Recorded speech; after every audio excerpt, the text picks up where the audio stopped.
Hello guys, এই দেখো আমি আমার গপুকে স্নান করাবো। আর এই যে রাধা মাধবকে রেখেছি, রাধা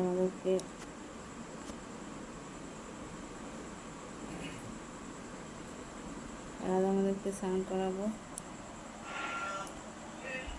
এই যে তালের বড়া, গুজিয়া, কালাকাঁদ, মোহনভোগ, তারপরে হচ্ছে রসমালাই, তারপর দানাদার, তারপরে নাড়ু, দু রকমের তিলের নাড়ু আর নারকেলের নাড়ু, চকলেট,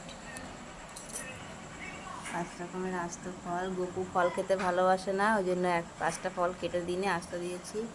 এটা সুজি, এটা তালের ক্ষীর টাইপের, এটা তালের লুচি, আর মালপোয়া আছে, কালকে সকালে দেবো।